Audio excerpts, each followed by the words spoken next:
Good morning, India.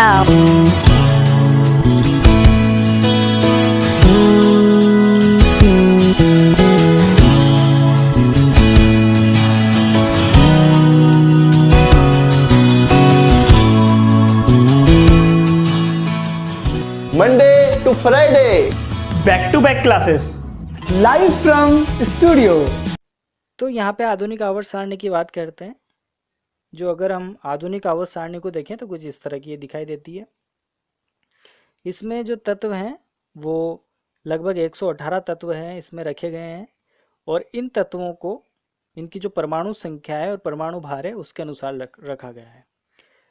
तो परमाणु संख्या कैसे, जैसे मान लो पहला तत्व है जिसके परमाणु संख्या 1 है, फिर हीलियम की 2, फिर 3, फिर 4, फिर 5, फिर 6, फिर 7।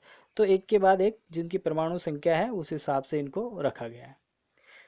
तो इसको याद भी करना होता है। अगर आप इसको याद करना चाहते हैं तो कुछ अपने तरीके बना सकते हैं। जैसे मान लो बहुत सारे तरीके हैं, जैसे ये मान लो पहली पहली जो लाइन है हमको याद करनी है, तो कैसे याद करेंगे कि इसका कोई तरीका बना लो। एच को लिखो ह, एल आई को ली, ना, पोटेशियम को के, रब कस फर। तो ह ली ना क रब कस फर, उस तरह से इसको हम याद कर सकते हैं। तो आप अपने तरीकों से इसको याद कर लेना। हम इसके गुणधर्म की बात करते हैं, तो इसमें सबसे पहले बात करेंगे इन जो तत्व है, ये जो तत्व इसमें रखे गए हैं ये परमाणु संख्या के हिसाब से इनको रखा गया है। और जो परमाणु संख्या के हिसाब से इनको रखा गया है तो तत्वों के गुणधर्म उनकी परमाणु संख्या का आवर्त फलन होते हैं। इसमें जो भी तत्व रखे गए हैं उनका जो परमाणु गुणधर्म है तत्वों के, उनकी परमाणु संख्या के हिसाब से हैं। तो इस पूरी आधुनिक सारणी को समझते हैं अपन। तो यहाँ पे देखो, अगर आधुनिक सारणी को हम देखें तो यहाँ पे एक लाइन देखो कि ये लाइन है। यहाँ पे अगर मैं यहाँ पे एक लाइन खींच दूँ तो इस लाइन के अगर मैं इधर देखता हूँ तो ये जो सारे तत्व है, ये सारे तत्व क्या है, ये धातु है। सारे तत्व इधर के धातु है, और इधर वाले जो तत्व है ये है अधातु। ठीक है, मैं दोबारा बताता हूँ कि ये जो तत्व है, मान लो मैं यहाँ पे लाइन खींच देता हूँ एक, जैसे सीढ़ियाँ हमारे घर में रहती है उस तरह की अगर मैं लाइन खींच देता हूँ सीढ़ियों की तरह, तो सीढ़ियों के इधर वाले भाग, कहाँ से लाइन खींच रहा हूँ, इस वाले भाग से, बी से, बोरोन से। तो बोरोन के इधर वाले भाग तो है धातु, और जो इसके जो दाएं तरफ है वो है अधातु। अब ये दाएं वाले अधातु हो गए, बाएं वाले हो गए धातु, पर जो बीच वाले हैं ये कुछ तत्व, ये धातु और अधातु दोनों के गुणधर्म दिखाते हैं। उनको हम बोलते हैं उपधातु। उनको हम क्या नाम देंगे, उपधातु। उपधातु में कौन सा आ जाता है, जैसे बोरोन आ जाता है, सिलिकॉन आ जाता है, जर्मेनियम आ जाता है, आर्सेनिक आ जाता है, टेलोरियम आ जाता है, पोलोनियम आ जाता है। तो ये कुछ तत्व है जिसमें धातु और अधातु दोनों के गुण होते हैं। तो इन तत्वों के अगर हम दाईं तरफ जाते हैं तो क्या है, अधातु है, और बाईं तरफ आते हैं तो ये सब क्या है, इतनी सारी धातुएं हैं।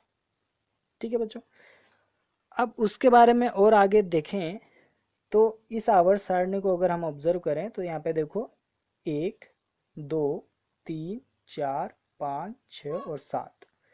तो ये 7 तरह की इसमें 36 रेखाएं हैं। 36 जो है 7 है, तो इनको बोलते हैं आवर्त। तो मतलब आधुनिक आवर्त सारणी में कितने आवर्त हैं, 7 आवर्त हैं। और अगर अपन ऊपर से नीचे आते हैं तो ये है, इनको बोलते हैं हम ग्रुप। ये कितने हैं ग्रुप, इनकी टोटल गिनती करेंगे तो ये है 18। तो आधुनिक आवर्त सारणी में 18 तो क्या है, ग्रुप हैं, और 7 है आवर्त। अब 18वें ग्रुप को हम नाम देते हैं शून्य ग्रुप। क्या नाम देते हैं, शून्य। इसके ऊपर लिखा हुआ है शून्य ग्रुप, इसको नाम देते हैं। तो हमने क्या बिंदु देखें कि हम आधुनिक आवर्त सारणी में धातु, उपधातु और अधातु की पहचान कर सकते हैं। उसके बाद इसको 7 तो आवर्त में और 18 ग्रुप में बांटा गया है। 18वें ग्रुप को हम शून्य ग्रुप नाम देते हैं। उसके बाद अगर और चीज़ें हम देखें तो ये जो पहला खंड है इसको बोलते हैं एस खंड। मतलब जो पहला और दूसरा ग्रुप है इसको हम क्या नाम देते हैं, एस खंड, एस ब्लॉक या फिर एस खंड। ये जो बीच वाला खंड है, इस वाले खंड को, इस पूरे खंड को यहाँ से यहाँ तक, इसको हम नाम देते हैं डी खंड। कौन सा खंड, डी खंड या फिर डी ब्लॉक। जो नीचे इनको अलग से रखा गया है इसको हम देते हैं एफ खंड, और जो सारी अधातु वाला भाग है इधर वाला, इसको हम बोलते हैं पी खंड। ठीक है, तो यहाँ पे कितने खंड हो गए, 4 खंड, एस डी एफ पी। तो आधुनिक आवर्त सारणी को हम 4 खंडों में विभाजित करते हैं, एस खंड, डी खंड, एफ खंड और पी खंड। पी खंड में ज़्यादातर क्या होती है, अधातुएं होती है। तो यहाँ पे ये चीज़ भी कर ली हमने कि इसमें 4 खंड होते हैं, चारों खंडों के हम नाम बता सकते हैं। अब बात करते हैं कि जो ये नीचे वाला एफ खंड है इसको अलग रखा गया है। तो यहाँ पे देखो, यहाँ पे 57 है इसका परमाणु क्रमांक, और 57 के बाद आ रहा है 72। तो यहाँ पे देखो कि ये जो 57 है इसके बाद आना चाहिए 58, तो यहाँ से इसको उठा के नीचे ला दिया गया। ये है 57 वाला जिसको हम बोलते हैं लेंथेनियम। क्या नाम है इसका, लेंथेनियम। दिख रहा है एल लिखा हुआ है, तो एल को हम बोलते हैं लेंथेनियम। तो इस 57 के बाद 58 नीचे, क्योंकि इनकी जो गुणधर्म थे ये अलग थे इसलिए इसको अलग रख दिया गया, 58 से 71 तक। पर 71 के बाद 72 पे यहाँ से चालू है वापस पूरा। इसी तरह अगर नीचे जाते हैं तो 89 वाला जो है एसी एक्टीनियम जो है, इसके लिए भी 89 से यहाँ पे 90 आ जाता है, और 90 से 103, फिर 103 के बाद 104 यहाँ से चालू होता है। तो इनको अलग क्यों रखा गया है, क्योंकि इनके जो गुणधर्म हैं, इन सारे तत्वों के गुणधर्म हैं वो अलग अलग हैं। अब देखो ये लेंथेनियम और ये एक्टीनियम यहाँ से इनको अलग किया गया है, इसलिए इसको लेंथेनाइड और एक्टेनाइड श्रेणी कहा जाता है। कौन सी श्रेणी कहा जाता है, लेंथेनाइड और एक्टेनाइड श्रेणी। मतलब एफ खंड में 2 श्रेणियाँ हैं, दोनों क्या हैं, लेंथेनाइड और एक्टेनाइड श्रेणियाँ हैं। ठीक है, तो इस तरह से यहाँ पे इसकी विशेषताएं हम बता सकते हैं। तो ये कुछ बातें थी, अब इसको ये आपको समझ में आई होगी। तो अब इसके गुणधर्म को हम लिखेंगे कैसे, कि आवर्त सारणी के तत्वों को परमाणु गुणधर्म के बढ़ते क्रम में सजाया गया है। किसके बढ़ते क्रम में, परमाणु द्रव्यमान के, क्योंकि जब परमाणु संख्या बढ़ेगी तो परमाणु द्रव्यमान भी बढ़ेगा, और परमाणु द्रव्यमान के बढ़ते क्रम में उनको सजाया गया है। चूंकि हाइड्रोजन H परमाणु संख्या सबसे कम है, अतः H को आधुनिक आवर्त सारणी में सबसे पहले स्थान पर रखा गया है। देखो H को सबसे पहले स्थान पर रखा गया। ठीक है, उसके बाद आधुनिक आवर्त सारणी में 18 ऊर्ध्वाधर स्तंभ है जिनको ग्रुप कहा है, 7 37 पंक्तियां हैं जिसको आवर्त या फिर पीरियड कहा गया है। ठीक है, आधुनिक आवर्त सारणी के अंतिम ग्रुप 18वें ग्रुप में अक्रिय गैसों को रखा गया है, जिसको हम शून्य ग्रुप नाम देते हैं।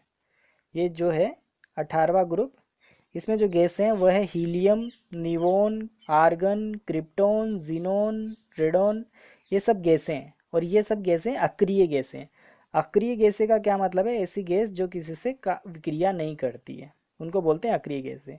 और यही गैसें जो हीलियम, आर्गन, नियोन है, यही गैसें हमारे जो घर के विद्युत बल्ब आते हैं उनमें यही गैसें भरी जाती है, क्योंकि ये क्रिया नहीं करती है।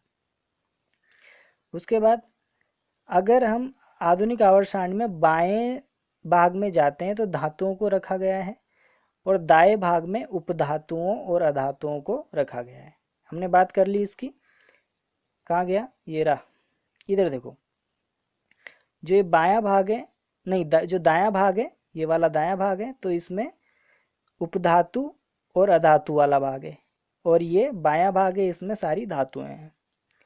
तो इस तरह से इनको रखा गया है। अब आधुनिक आवर्त सारणी में 2 आवर्तों को अलग सारणी में रखा गया है, जिन्हें लेंथेनाइड और एक्टेनाइड को रखा गया है, या फिर इनको लेंथेनाइड और एक्टेनाइड श्रेणी कहते हैं। तो ये आधुनिक आवर्त सारणी के गुणधर्म हो गए। इतने सारे गुणधर्म जो हमने सारे पढ़े थे। तो इसको अगर मैं एक बार फिर से आपको रिकॉल करूं, एक बार फिर से बताऊं, तो 4 खंड होते हैं, S, D, F और P। ठीक है, बाईं तरफ पे धातुएं, ये बाईं तरफ है इसको धातुएं, और जो दाईं तरफ है यहाँ पे उपधातु और अधातुओं को रखा जाता है। ठीक है, इसमें 7 तो आवर्त होते हैं और 18 ग्रुप होते हैं। 18वां ग्रुप को शून्य ग्रुप कहते हैं और इसमें सारी अक्रिय गैसें हीलियम, नियोन, कार्बन, कार्बन नहीं, आर्गन, क्रिप्टॉन, जीनोन, रेडॉन, ये सब क्या है, अक्रिय गैसें हैं। ठीक है। और जो है एफ खंड है, इसमें लेंथेनाइड और एक्टिनाइड सीरीज को अलग करके रखा जाता है। तो ये सारे गुणधर्म थे इनमें, इनको अपन लिख सकते हैं। अगर आपको समझ में आ ही गया होगा